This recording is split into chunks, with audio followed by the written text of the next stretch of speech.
जादूगर ने मां से कहा कि बेटे को सभी बीमारियों से ठीक करने के लिए उन्हें एक कुंवारी लड़की की बलि देनी होगी। क्या हो अगर एक बच्चे की जान बचाने के लिए दूसरे बच्चे की बलि दे दी जाए। नमस्कार, आपके साथ में रुचिका रावत और आप देख रहे हैं अपडेट इंडिया। कहते हैं कि मां के दर्द से बड़ा कोई दर्द नहीं और उसके प्रेम से बड़ा कोई दवा भी नहीं। पर क्या होगा अगर ये दवा ही जहर बन जाए।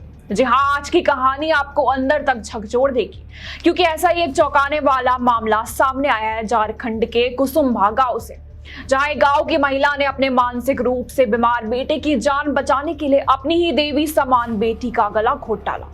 जहां ये सब सुनना भी कोई पसंद नहीं करेगा, वही इस कुकृत्य को उसने बड़े ही बेदर्दी से एक व्यक्ति और एक तांत्रिक के साथ मिलकर कर डाला। पूरा गांव 24 मार्च को अष्टमी और रामनवमी के जश्न में डूबा था। लोग खुशियां मना रहे थे, लेकिन दूसरी तरफ ये तीन हैवान एक मासूम की जान लेने की तैयारियों में जुटे थे। इसके बाद बड़ी आसानी से उसे एक बगीचे में दफन कर दिया गया। जी हाँ, और फिर क्या था, 25 मार्च को उसका शव खेत में पड़ा मिला तो पूरे गांव में हड़कंप मच गया।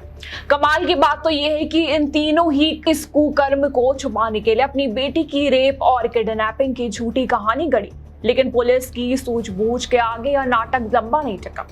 पुलिस ने अब तक 3 आरोपियों को गिरफ्तार किया, जिसमें शामिल है रेशमी देवी, मासूम की मां, शांति देवी जो तांत्रिक महिला है, और भीमराव, रेशमी का प्रेमी, जिस पर पहले भी 2 हत्याओं के आरोप है।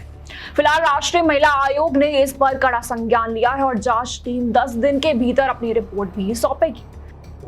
दिनांक 25 मार्च को विष्णुगढ़ थाना अंतर्गत कुसुम्भा गांव में एक बच्ची का शव बरामद किया गया था, जो कि एक दिन पहले ही 24 मार्च को मंगला जुलूस के दौरान मिसिंग हो गई थी। इस संबंध में बच्ची के मां रेशमी देवी के आवेदन के आधार पर विष्णुगढ़ थाने में मर्डर और पॉक्सो के अंतर्गत एफआईआर दर्ज किया गया था। मामला चूँकि काफ़ी गंभीर था और इस केस में करीब करीब किसी प्रकार का कोई आई विटनेस और कोई परिवार की तरफ से भी कोई स्पष्ट बताया नहीं जा रहा था, इसलिए पुलिस के द्वारा सभी पहलुओं पर काम किया गया।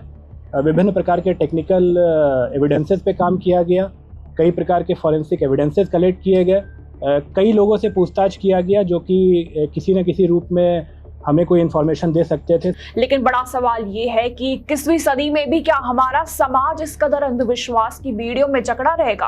क्या एक बेटे की जान की कीमत बेटी की बलि है? इस पर अपनी राय हमारे साथ जरूर साझा करें। नमस्कार।